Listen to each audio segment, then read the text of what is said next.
سڵاوتان لەبێ بەڕێزان ئێرە یەکێکە لەو مزگەوتانەی کە لە ناو شاری سلێمانیا زۆرترین نوێژخوێنەکان لە ڕۆژی هەینیا ڕووتیەکەن. من بۆ بەنامەیەم جارە لەسەر گرنگی ڕۆژی هەینی و ئەو سونەتانەی کە ئەبێ جێبەجێ بکەین لە ڕۆژی هەینیا قسە لەگەڵ بەشێک لەو نوێژخوێنانەکەم کە دێنە مزگەوتەکە بزانم لەسەر ڕۆژی هەینی و گرنگی ڕۆژی هەینی چییە و چۆن ڕۆژی هەینی بەکاربێنین بۆ ئەوەی زۆرترین خێر و چاکەیتیا کۆ بکەینەوە. لەگەڵ مابن من ڕای بەشێک لەو نوێژخوێنانە وەرەگرم ئێوەش بینەریامە فەرموو.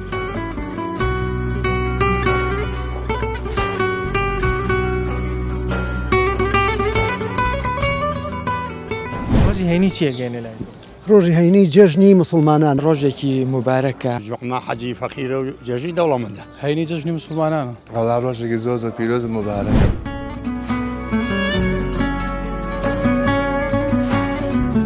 ڕۆژی هەینی چیە گەێنێ لای؟ ڕۆژی هەینی جێژنی مسلمانانە، جێژنی فەقیر و هەژارە، ڕۆژێکی گەورە و پیرۆزە. لەناو ڕۆژی هەینیا کۆمەڵی سونەت هەیە. گرنگی بە کام سونەتیان زۆرە دەیت؟ وەڵا سونەتی پاک و پوختەی و خۆشۆرین و بۆنی خۆش و هاتن بۆ مزگەوت ئەمە سونەتیش هەز بە بۆنەکەکەم بۆ جگەلەوە ئێستا ڕۆژی هەینی بۆ کۆزانین لە هەفتەکە کە حەو ڕۆژە 6 ڕۆژان خەڵک زیاتر خەریک کات و کاسپیە. ڕۆژی هەینی مێنێتەوە بۆ خواپەرستی و ڕەنگە دوای نوێژەکەش بتوانین سەردانی کۆمەڵی خزم و کەس و کاری بکەین. تا چەند وەکوستی لێ ڕەحم بەکارێنن ڕۆژی هەینی بۆی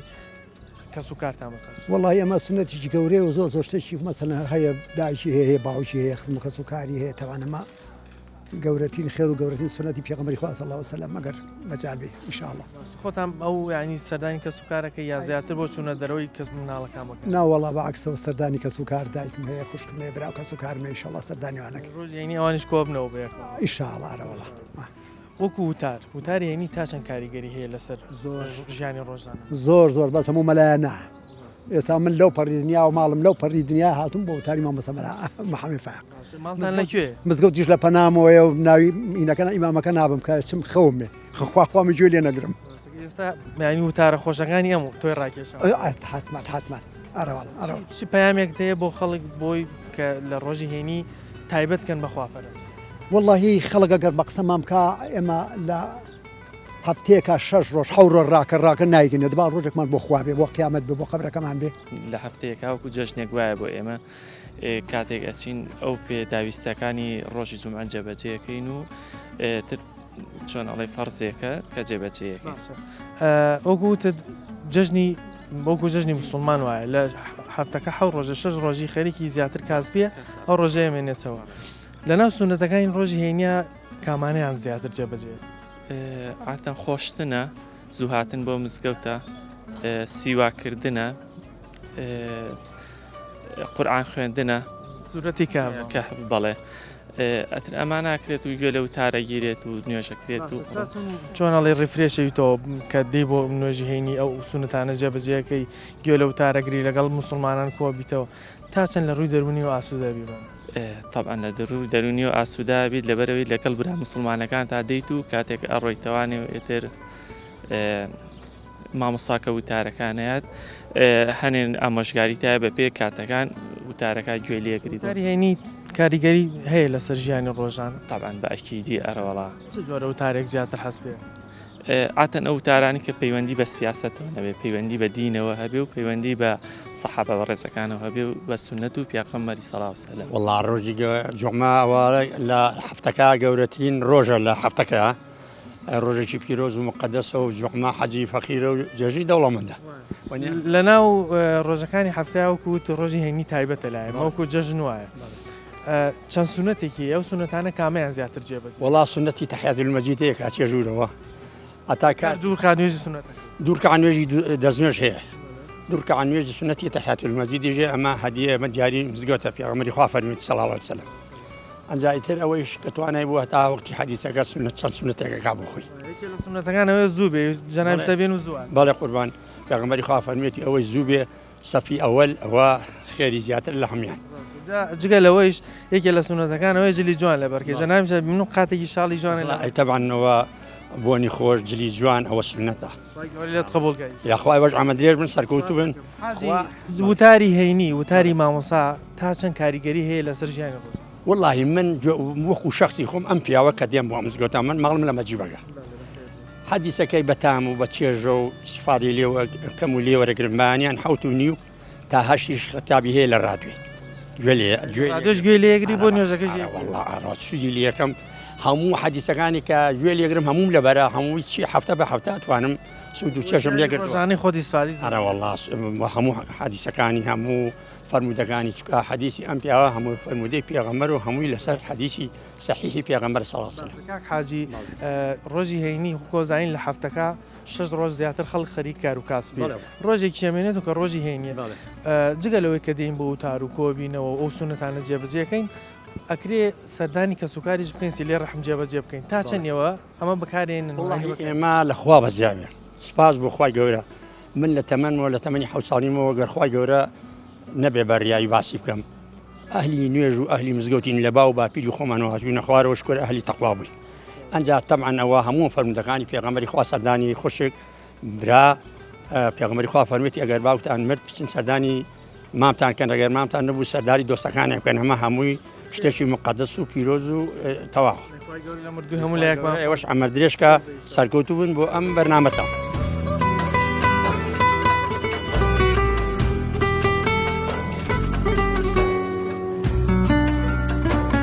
ڕۆژی هەینی و وتاری هەینی چیەگەێنە وتاری هەینی بەگشتی چ ڕۆژێکە هەینی جژنی مسلمانانە تا چەند گرنگی بە ڕۆژی هەینی الحەمدولیلا و پەیوەندی بە ئیمانی و کەسە خۆی هەیە گرنگیدان بە ڕۆژی هەینی گرنگیدانە بە دینەکەت هەموو کەسێک دینەکەی وای لەیەکە تا چەند ناتوانێت گرنگی با بە ڕۆژی هەینی لە ناو سونەتەکانی ڕۆژی هەینیە کام سونەتانە زیاتر جێبەجێەکەی و گەنیگیان پێ وەڵاهی خۆی سونەتەکان بەشێکی زۆری ئەتوانین ئەوە بە گرنگی سێریکەی کە وەکو بڵێ هەستکەی فەرزێک بێت لەسەرێ لە گرنگترینیان خۆشۆردنە خۆبوون خۆشکردنە زوو هاتنە بۆ مزگەوت بەشێکی بێنم جێبەجێ کردووە دەست خۆش بێ قوبڵ بێکم سەلامەت بێ هێشتا نەبووتە سەعات 11 تو هاتوو بۆ نوێژ بۆی شوێنەکەی خۆت الحەمدولیلا ئینشەڵا قوبڵ بێ لە هەمووشی گرنگتر ناڕەحەت نەکردنی ئەو کەسانەیە کە پێش تۆ گەشتوون تۆ شوێنی ئەوان نەگری لە شوێنەکە دانیشی کە شوێنی خۆت کاتی خۆت بە گوێرەی ئەوەی فریاکەوتی وەرە لە شوێنی خۆ دانیشەوە کەس ناڕەحەت مەکە وتاری هەینی مامەسا تا چەند کاریگەری هەیە لەسەر ژیانی ڕۆژە مەبەست مامۆستا محەممەد هەر مامەساکان بەگشتی مامۆستا محەممەدیش بەتایبەت هەمویان گرنگی تایبەتی خۆیانیان هەیە بەڵام لەناو هەمووشیانە هەندێکیان هەیە زۆر تایبەتن لە ناو تایبەتەکانیش جەنابی مامۆستا محەممەد خۆی گەورە پاداشتی باتەوە هەستەکەم یعنی قسەکانی ئەوە لە دڵەوەی ئەوە بۆ خواسڵحا و ماشەڵا ڕاستەخۆ کاریگەری لە دڵی ئەو ئینسانەکە ئەگەر ئەو کەسە ملتەزیمی دین و مزگەوتیش نەبێ ئامادەینە و مزگەوتی نەبێ ئەگەر لە ڕێی سۆسیال میدیاشەوە توانێت وتارەکانی مامۆسابینە کاریگەری لەسەر ژیانیە بێ بە شێوەیەکی تۆ ئاوا بێ لە نزیکەوە کاریگەری زیاتر بێ بەڵێ بە دڵنیاییەوە زیاترە بێ بەڵام هەمووشمان ئەو دەرفەتەمان نابێ ئەو فەڵسی خی گەورەیە کە ئێمەمانە نزیکی نەتوانین بگەینە خزمەتی مامۆستا گەورێت قبولکە ڕۆژی هەینی جگە لەوە کەوەکو ینی ڕۆژێکی پیرۆزە مسلمانان کۆبنەوە گوێ لە وتارەگن و ئەو سونەتانی باست کرد ئەکرێوەکو سیلێ ڕەحمیش بەکار بینە سەردانی کەس و کاری پێ بکەین تا چەند ڕۆژهێنی بەکارێنی بۆی سەردانی کەس و کار و خزمان نزیکانی بکەین ئەمڕۆ شێوازی ژیان وایە زۆربەی کەسەکان پشوەکانیان زیاترەکەوێتە جمعەکانەوە بەڵام ئەوەش گرنگە بڵێ توانی ڕۆژەکانی تریش بەکار بێنی بەس لە هەمووشی گرنگتر ڕۆژی هەینیە چکە خەڵکێکەیە دەوامی هەیە خەڵکێکەیە کاری هەیە تەنها ڕۆژی هەینەکە بۆ هەیە بچێ بۆ مەلا بۆ لە یاتوانێ هەمسی لە ڕەحمەکە جێبەجێکە لە ڕێی سەردانی ماڵی کەسوکاری هەم لە ڕێی مزگەوتی شۆ دۆست و خۆشویستانیشی بینێ و سیلێ ڕەحم جێبەجێ بکەین رادیۆمان پێ بدە کە چووی دوعامامە بکەیت لە کاتی نوێژەکە ئینشاءالله خوای گەورە دوعای پێبژەکان ئێمەش وێ باش نەکە ئێوەش دوعای خێر بۆ ئێمە بکەن واللهی ڕۆژی هەینی ڕۆژێکی خۆشە لەبەرەوەی هەم دێ مزگەفتێ و هەم ئەوە جەماعاتی دەکەی و کۆبوونەوەکی ئیجتیماعی کۆمەڵایەتیە وەکو جژن وایە بۆ مسلمان بەتاکیت هەموو ئەمە سارە دوو جێژنەمانەیە بەڵام ئەو ڕۆژی هەینیش تەمژاکە ئەو وەکو جێژنەکی لایەتیە تا چەند دڵخۆشە بی کە ئاوادەی بۆ مزگەوت خەڵکە بینی هەمووی کۆبووتەوە هەندێک لە دۆست و نزیکەکان دەبینی لەوێ تەوقەکەن بێت بەڕاستی هاتنە مزگەفت یعنی ئەو واجبە لەسەر هەموو تاکەکی مسلمان بەرام کەوچیت ئەوە دێ مزگەفت و تەمەشا دەکەی ئەو هەموو خەرکەی دەبینی ینی هەست بە خۆشی دەکەی هەست دەکەی کە کە دینەکەی سەروەرمان سەرکەوتووە و بەرەو پێش دەچیت و ئیشاڵە ڕۆژ بە ڕۆژیش بەرەو پێش دەچی دینی ئیسلام و شەکاوە دەبێت. وتاری مامۆسایانی هەینی تا چەند کاریگەری لەسەر ژیانی ڕۆژانە. وتاری مامۆستایانی هەینی دەمشاکەت کاریگەری زۆر دەبی لە سەتاچی کۆمەلگای ئەجا وەکو لەلایەنی دین و لەلایەنی کەسابەت و لەلایەنی ئەوە هەموو شتەچی. چەند گرنگە ئێمە هەینی ئەو سونەتانی کە هەیە جێبەجێ بکەین جەناب لەناو سونەتەکانی ڕۆژی هەینی زیاتر گرنگی بەکامیان. وەکو دێ ئەوە دێ مزگەفت ئەوە دەمشاکە سەڵاوات لێدان لەسەر دیداری پێغەمبەری ئەوە سونەتەکی زۆر ئەوە گەورەیە دەمشاکە کەوچی دەی دوور کەعات نوێژی سونەتی دەکەی پێش بانجی کەوچی بانگ دەدا دوور کەعات نوێژی سونەتیت کە دەکەی ئەوە بۆن خۆشکردن خۆگۆڕین تەمشاکە جلی جوان لەبەر بکەی ئەمانە سونەتی گەورە ئەمانە هەموو سونەتی گەورن ئەمە لە هەولێرەوە هاتین لە بۆ لێرەوە هاتی بۆ بەرێ ئەوە لە هەولێرەوە هاتی ڕێگەکەتان لێرەوە هەتاوی هەموو بەخێر بۆ ئینشاءڵڵا ئامین ئەجمەعین. ئێمە گرنگی ڕۆژین لێ وا ئەبینین وەکو هەردوو جەژنەکەمان جەژنی قوربان و جەژنی ڕەمەزان جەژنێکی تری مسلمان و جەژنێکی تری مسلمان سەرەکەین ئێمە تیا خۆمانە گۆڕین بۆنی خۆش لە خۆمانین کۆمەڵە سونەتمان بدانە کامیان زۆر گرنگی پێدەیت گرنگی چەند سونەتێکیارە هەمیان گرنگ وەکو خۆشۆرین وەکو جلی جوانکردن بەر بۆن خۆشکردن خوێندن سورەتی خوێنتیە بەڵە سوراتی کافەوە لە شەو ڕۆژماوە زەڕورەوە بخوێنرێت بەرەکەتە بۆ هەر حەو ڕۆژەکە بۆ جمعە بۆ جمعە ئینشاءڵڵا خوای گەورە لە هەمومانی قبول بکە. وتاری هەینی مامۆسایان تا چەند ئەوێ کاریگەری لەسەر ژیانی ڕۆژانەیە بەدا خۆی کە وتاری هێنی لە چی هاتووە وتاری هێنەوەی لە جمعە بۆ جمعە بێ کاریگەری لەسەر ئەو کەسە دروستکە یعنی وەبەی ئەو توێژدانەکە کراوە لە ڕۆژی یەکەم کە جمعە کرێ هەتاوەکوونێ پێنجەم ڕۆژ تەزیری بە تاوتی لەسەر کەسەکەیە جمعی ئایندەکە هاتو پێش دووبارە تۆ شەحنە بیدۆبی بەڵێ شەحنە بیدۆبێت گرنگەکەی لەوایە جگە لەوەی ئێستا بینین بەشێک لە خەڵک هەینی بەکارێنی بۆ چوونە دەرەوە تا چەند گرنگە ئەگەر چوونە دەرەوەیش جۆرە لە جۆرەکان هەم خەڵکی زاژ نەکەین هەم لە شوێنێک بین و وتارەکەمان نەفەوتێ هەینیەکەمان نەفەوتێ لە شوێن بەڵێ خۆی ئەوەیە کە تۆ چوی سەدانە کرد ینی لە دینی ئیسلامە ڕێگیری نییە لە سەیرانکردن و لە چوونە دەرەوە بەڵام بە مەرجی ئەوەی کە تۆ جمعەکە دەزەر ناچێ یعنی گرنگی لەوایە تۆ بچۆ سەیرانی خۆکە گەشتی خۆکە بەڵام لە هەما کاتە ئاگال و جمعەکەشی بێت.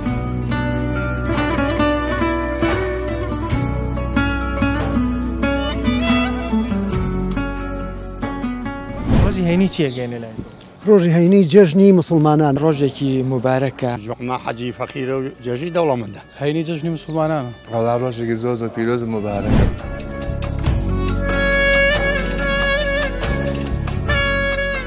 لە سونەتەکانی ڕۆژی هەینی ئەوەیە زوو بێ بۆ جمعە دەست خۆش بێبین و تۆش زوو هاتووی سعات 11 نەبوو هاتووی بۆ بەڵەوەی سونەتەکانەوە سپاس بەخوای گەورە بێ زوو بێ بۆ مزگەوت و بە سونەتی پێغەمبەر بۆنی خۆش کەیت و چلی جوان لەبەرکەیت و خۆ بشویت و بەبێ بۆ مزگەوت ڕۆژی جمعانە خەیری زیاتر قۆڵی کە ئینشاءڵڵا. سەلامەت ڕۆژی هەینی چ ڕۆژێکە لای تۆ چیەگەێنێ لای ڕەڵا ڕۆژێکی زۆر زۆر پیرۆز و مبارەکە ڕۆژێکی زۆر زۆر خۆشە و هەروەها لە قیامەتیشە ڕۆژی هەینی ئەو ڕۆژێکی خوای گەورە تیابینی لە بەهەشتا ئینشاڵڵا تایبەتە ڕۆژێکی زۆر زۆر تایبەت زۆر گرینگە بۆیە پێغەمبەر ئاماژەی بەوە کردووە هەم خۆ بشۆیت هەم جوان لەبەرکەیت هەمە بۆنێکی خۆشەوە بیت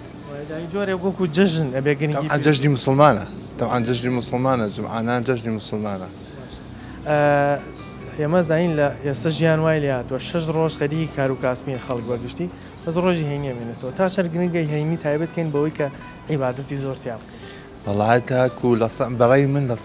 ئەبێ گرنگی بێ ڕۆژی هەینی بیت ئەمە عادەتمانەیە کوردەکان لە ڕۆژی هەینیە بەعکس ئەڵینە دەرەوە چون بۆ سەفرە بۆ سەیران ئاچین بە ملەوانی هەینەکەمانە فۆتینی ئەڵێن چۆنیوەڵا لە هەفتە ڕۆژێکمان هەیە بافتین سەفرەیەکەین گەشتێکین سێرانێکین بوون و من نەخۆشی بەڵامتی ئەم بەغەڵەتێکشن پێش نوێژی هەینی ڕۆیت هەمومان کرد ڕۆژی هەینی قچێکە بە سەفرە و سەیرانش بەڵام نوێژەکە نەفەوتین لە شوێنێکی نوێژەکە نەفۆتنی ئەتوانیت ئەم ڕۆژی شەمانیش بڕۆین پێشەمان بڕۆین ئەتوانین جمعان گرنگی زیاتر بین بە ڕۆژی هەینی.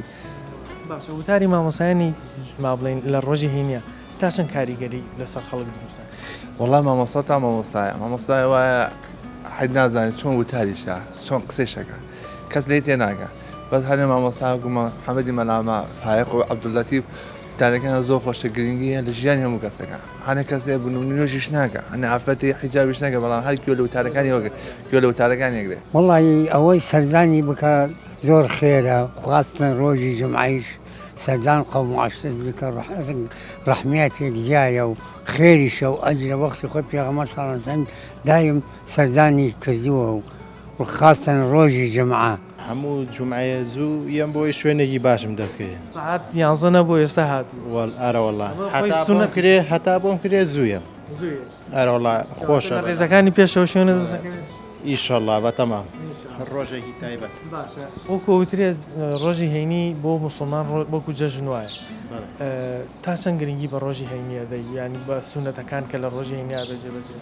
وڵا زۆر هەر لە ئەوەڵەوە کە ڕۆژی جمعانەتا بۆت کرێ پاک و تەمیز بیت و بەجلێکی جوانە و هەستێکی خۆشە ینی کە دێتە ئێرە خەڵکە بینی مسلمانە بینی هەندێک لە دۆست و نزیکانە بینی تاسن پێ ئاسو دەبی تاسن خۆی هەر شوێنێکی جیاوازە ئەو خۆشیی لێرە هەیە باوەڕ ناکەم لە هیچ شتێکە دەست ناکە من خۆم وا هەستەکەم تر نازانم بۆ کەسیکە وتاری مامۆسا تا چەند کاریگەری لەسەر ژیانی ڕۆژان وەڵا بە شێوەیەکی باش من وەکو خۆم هەتوان مێسا هەتا جمعەیەکیان باسیەوەیەکرد دەستبەری بۆ هەر شتێ بسمیلای بۆ بکەیت ئەتر پێشتری ژەرم کرد باز لەوە زیاتریش ئەم چۆنەڵێ ئەبدەیتەکە باڵێ جیاوازی بڵێن نەفرێکە بسمیلا لەسەر هەموو شتێ بکات و یەکێکیشکە نیکە جیاوازی شەیتانەکانی سەرشانی ئەو وتارە ئینی زۆرە بوو لەسەر ئارەوەڵا دووکۆزانی ئێمە لە هەفتەیەکە حەو ڕۆژمانێ 6 ڕۆژی خەڵکی ئێستا زیاتر بۆ کار و کاسبی بەکارێ تا چەند گرنگە ئێمە هەینی ئەو ڕۆژە تایبەتکەین بە عیبادەت و خواپەرستی و مزگەوت وەڵا پێویستە زۆرە یعنی زیاد تۆ جمعەکەش نەکەی یعنی بەدەمینی خوای گەورەوە نهاتووی یعنی هەتا بۆ بکرێ وەڵا ئەفێ بەدەمێەوە بێ لە هەینیەکانە تا چەند سیلێ ڕەحم جێبەجێەکەی سەردانی کەس و کار و دۆستە نزیکان وەڵاهی بە شێوەیەکی باشی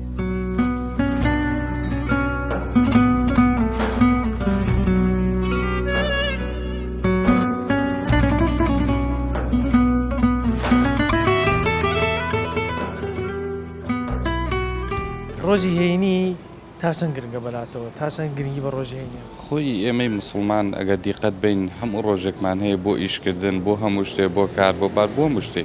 تەنها ڕۆژی جمعەکەیە کە بتوانین کۆبینەوە لە شوێنێکا تۆزێ دەرس و ئامۆژگاری و ئەمانە وەرگین بۆچی بۆ ڕۆژەکانی خۆمان خۆی هەتا پێغەمبەر مامەڵانی کرد لە 6 ڕۆژەکەی پێغەمبەر صلی الله علیه و سلم فەرمێت لە ڕۆژی هەینیە بتوانن سوڕەتی کە بخوێنن بۆچی لەبەرەوەی هەنێ شتێ بەیاتان بێتەوە بەبییرتان بێتەوە ئێمە هەگەر بە دوا دنیا ڕاکەین و هەر بە دوا ئەم شت و شتا ڕاکەین تەبعا نەک نوێژەکەی هەینیەکە نوێژەکانی تریشمان لەبیرێتێتەوە لە ناو ڕۆژی هەینیا وتاری هێنیمانەیە وتار تا چەند کاریگەری لەسەر ژیان ڕۆژان تەبعا ئەوەی کە دێژوێگرێ ئەچێتەوە سەرە و کەسە هەیە بۆ نمونە دێ لە هەر خۆی بە مۆبایلەکەەوە مەشغوڵ کوڕێک مامۆستا وتاری ئەمجارێ هەر خەریکی مۆبایلەکە یانیش شتەکان زۆر گۆڕاون سەر ئینسانەکە خۆی کەوتۆ سەر ئینسانەکە خۆی ئەگەر ئینسانەکە خۆی بێت بەدڵ بێ بۆ وتارەکە و جومعەکەی لا گرنگ بێت ئەو هەلا مشتێتی ئەگاتەوە مشتێکیش فێرە بێ ئەگەر کەسێکیش بێت بۆ دەدیکاراتی هەرچم بامەسام هەموو ببینم بەزەوەنە ئەمەش نابێت لە ناو سونەتەکانی ڕۆژی هەینیا کۆمەڵی سونەتمانێت تەمەن کامەیان زیاتر گرنگی پێ طبعا کە هەموو سونەتەکان داراون هەر یەکە لە ماڵەوە کە دەست پێەکەیت بە خۆشۆردن و بە هاتن بۆ مزگەوت و بە نوێژی سونەت و بە قورعان خوێندن و بە قسە نەکردن و بۆن خۆشی و خۆجوانکردن و ئەمانە هیتر هەر هەمی بەدوای یەکامی تاوکەری یەکەن کامیان گرنگی پێدەی لە ناو هەموو ینی ئینسان ناتوانێت هەمووی بکە بەڵام هەندێکی ڕەنگە بتوانێت بە پێی توانێت ئەوەی کە خەڵک زۆر گرنگی پێدا زیاتر چۆنەڵی بۆی ئاسانامی سڵاوەتدان سڵاوەتدان زۆر شتێکی باشە و ئیسفادەیەکی زۆری هەیە بۆ ستا دوڕۆژ جگە لەوە ئێستا بینی خەڵک بەشێکی ڕۆژی هەینی بەکارێنێ بۆ چوونە دەرەوە و سەیران تا چەند گرنگە گەر چوونە دەرەوەیش نوێژی هەینەکە لە بیر نەکەن نزیکترین شوێن بتوانین نوێژە ئەنجام خۆی ئێستاکە ئەگەر دیقەتیش بی چوونە دەرەوە کابرا لەم جومعان داوام نیە ئێ خۆ ڕۆژی شەمەش داوام نیە خۆتوانی شەمە بچیتە دەرەوە تۆ بیانوتەوەیە بەڵام کابرا هەر لە جومعانەکردنە ئەوەشی کە ئەچێتە دەرەوە تەبعاً ئەوەشی کە ئەچێتە دەرەوە جومعەکەی لاگرنگاچێت لە هەر شوێنەکە لە لادیەکە بێت لە شوێنەکە بێت جومعەی خۆیەکە والله ڕۆژی هەینی وەکو ڕۆژەکانی کە طبعا ڕۆژی هەینی وەکو بڵێ جەژنی مسلمانانە طبعا جەژنی مسلمانانە بێ زوو ئامادەکاری بۆ بکەی و زوو سەردانی مزگەوت بکەی وئیشاءڵا ئەو سوود بەر ئەو سونەتە بکەی کە پێغەمبەر صلی الله علیه و سلم باسی دانراوە کۆمەڵە سونەت هەیە لە ڕۆژی هەینیا جێبەجێ بکرێت خێری گەورەیان هەیە لەو سونەتانە کامیان زیاتر گرنگی پێ وەڵی خۆی سونەتەکانە زۆرن یەکێک لەو سونەتانە خۆشتنە پاشان زوو هاتن بۆ مزگەوت زوو هاتووی ئەمە دانێکیان جێبەجێ کردە شوێنێکی باشی دەسەکەێت ئەلحەمدولیلا وڵی ئەتا بۆم بکرێ شاڵە زوویە ئەتا لە دەسەڵاتی بناوێ زوویە میتر وتمان خۆشتنە پاشان جلی پاک لەبەرکردن پاشان بۆنی خۆش و هەروەها هەرچەند لەگەڵ بۆ نەخۆشەکە تۆزە حساسیەتم هەیە نزیک بوونەوە لە ئیمام ئەمانەکانی پێشەوە بەڵێ بڵێ ینی سەفی پێشەوە نزیک بوونەوە لە ئیمام مامۆستا پشتیوان وتاری هێنی بەگشتی تا چەند کاریگەری هەیە لەسەر ژیانی ڕۆژانە لەسەر ئەو 6 ڕۆژەی تر کە لە دەرەوە خەڵک خەریکی کاسبی کرد وڵی ئەبدەیتێکە بڵێن شەحنکردنەوەیەکە بێگومان ینی ئەبێ کاریگەری هەبێ ئەگەر کاریگەری نەبێ وەکو بڵێ ئەدای نوێشکردن و گوێکردن لە وتارەکە شوێنی خۆی نەگرت سوودێکی وەت نەبووە بەتاکی ئێستا بینین خەڵک بەشێکی خەڵکانی ڕۆژی هێنی بەکارێنێ بۆ چوونە دەرەوە تا چەند گرنگە کە چینە دەرەوەیش وتاری هێن و نوێژی هێنەکە لە بیر نەکەین لە نزیکترین شوێن ئەبتوانێت نوێژان وڵی بێگومان چوونە دەرەوە ئەبێ یەکەم شت خۆت ینی شوێنە هەڵبژێری کە مزگەوتی لێ بێ و نوێژی هێنیەکەت بەڵێ نوێژی هێنیەکە بەر حاڵ نەکەوێتە ئەوەی کەوا درەنگ پچی یاخود خوا نەخواستە فەوتی چونکە مووی مسلمان لە هەفتەیەکە یەک ڕۆژمان هەیە کە بێ ئەدایەکی باشی تیا بکەین و ئینشاءڵڵا زوو ئامادە بین و گوێ لە مامۆستا بگیرین وتارەکانیشی ئینشاءڵڵا کاریگەری هەبێ لەسەرمان و ڕەنگدانەوەی هەبێ لەسەر کار و کردەوەکان ڕۆژێکی مبارەکە ئەو ڕۆژە سونەتەکان پێ خۆشۆردنی تاکەی بۆنی تر بێ لە خۆت جلی جوان لەبەرکەی زوو بێتە لای ئیمام وەکو جەژنی مسلمان بەڵێ قوربان ڕۆژی هێنی تا چەند گرنگە بە ئینسانی مسلمان گرنگی پێ زۆر گرنگە بۆی ئەو ڕۆژە ڕۆژێکی مبارەکە مەلایکەتەکانیان ئەرزی ئاسمانی یەکەمەوە و داعای دوعا خێرەکانیان لێ ئەەکەن و ئەوانەی کە دوعای خێریشەکەن خۆی گەورە لیان قوبوڵ ئەکات باشە وتاری هێنی مامۆسایان تا چەند ئەبێ کاریگەری لەسەر ژیانی ڕۆژانەیەمەدا ئەبێ زۆر کاریگەریە بێ ماوەسای کەوتاری هەینی ئەدات وا بکات کە ئەوانەی دانیشتون لەگەڵی دکتۆر دانیشتووە مهندس دانیشتووە کەسی تر هەموو توێن و چێژەکان تا دانیشتووە کاریگەریکە ڕۆژانەی کاریگەری لە جەستەی ئەو مرۆڤانەیە دیاری بکات بۆ ئەو 6 ڕۆژەی تر کە خەریکی کار و کاسپێ وتارەکەی مامۆستا ڕەنگ بداتەوە بەڵێ قوربان جگە لەوە ئێستا زین ئەبینین خەڵک بە شێوازێکی گشتی هەینی بەکارێنێ بۆ چوونە دەرەوە و سەفرە و سەیران تا چەند گرنگە ئەگەر چوونە دەرەوەش لە شوێنێک بێت کە وتاری جومعەکەمان نەفەوتێ نوێژەکەمان نەفەوتێ لە شوێنێک دانیشین کە نزیک بێ بچین بە وتاری جومعە زۆر گرنگە بۆی تۆ ئەگەر بتەوێت زووتاری جومعەت نەفەوتێت بچیتە شوێنێکەوە بچیتە دیەکەوە کە جومعەی تا بکرێت لە شوێنێکا بێت نەک ئەو لە بینی ئەو جومعەیە هاتوویتە مزگەوتەکان دیەکان ێرەش مزگەوتی بەڵە قوربان مزگەوتی تا نەچیتە شوێنێکەوە مزگەوتی تانێ بۆ جومعەی تا نەکرێت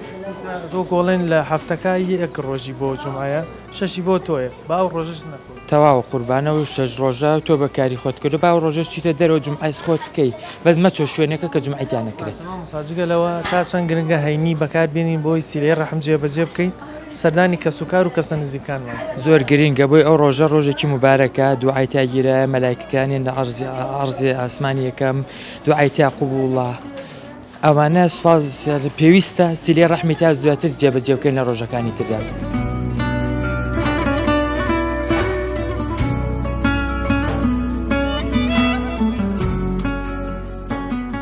ڕۆژی هەینی چیەگەێنێ لای ڕۆژی هەینی جەژنی مسلمانان ڕۆژێکی مبارەکە جوعما حەجی فەقیرە و جەژنی دەوڵەمەندە هەینی جەژنی مسلمانانە وەڵا ڕۆژێکی زۆر زۆر پیرۆز و مبارەکە